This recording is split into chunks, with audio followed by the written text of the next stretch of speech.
Ako po si Lydia Sarsalihon, nagpuyo sa Procdos, Barangay Anongsor. Dito rin ako nagpuyo sa akong dapit. Mao ni akong balay nga pag naigo sa linog, naguba yung tao niya. Kanino to primero madapa ni repair diri lang ma'am niya. Pag ikaduhang linog katong 5.8 natiwas na gid hinuon labi na diri. Karon maglisod ko pag CR sabi mo CR kay wala lang gubok ko tong CR. Kung dili man mi diri makatong dili na hadlok naman mi malusnag ma'am kay napulos naman na siya ko ano. Naliki na dito pi kaliki. Napuliki diri.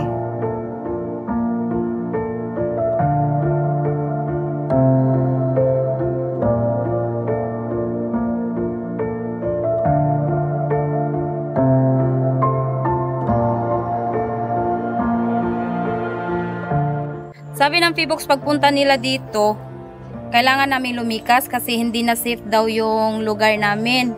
Kasi nga madaming bitak, malalaking bitak.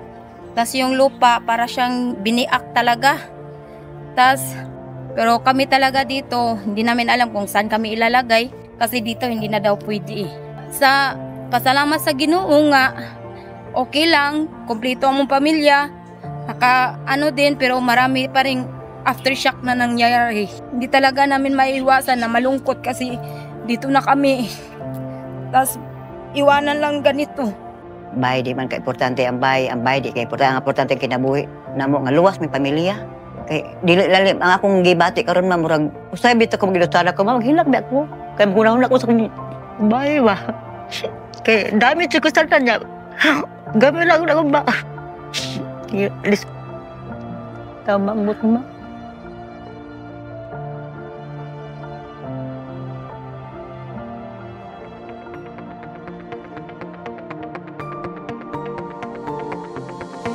Relief ovulation. So, before ta magsugod on distribution, dahil sa tayo gamay bugo kayo nga program. So, kami po mula sa IPAD Philippines. Pamilya na po kayo ng beses po kami nakabalik dito ni Miss Loreno para gagawin po namin ang distribution ngayong araw.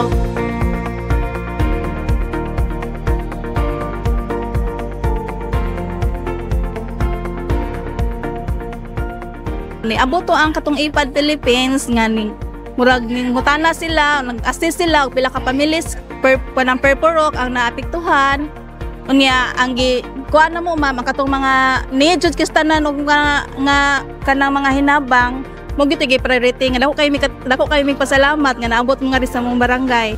I-organize yung pag-distribute natin ngayon. Malaking tulong talaga yung pre-assessment also sa pag-visit ng site kasi doon natin malalaman kung ilan yung mga most affected families, and with that we can also prepare, and the couponing really helps para magiging organized yung pag-distribute ng mga relief goods natin. Resulted na hindi magulo yung pag-distribute ng mga goods natin kasi organized na lahat.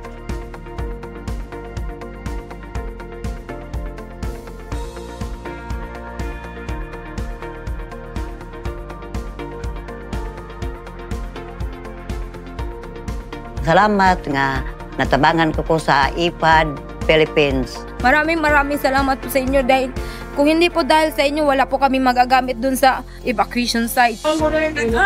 Salamat nga inyo ha kami diring napili nga beneficiaryo sa inyong desisyon. Dagan salamat ninyong tanan niya. God bless.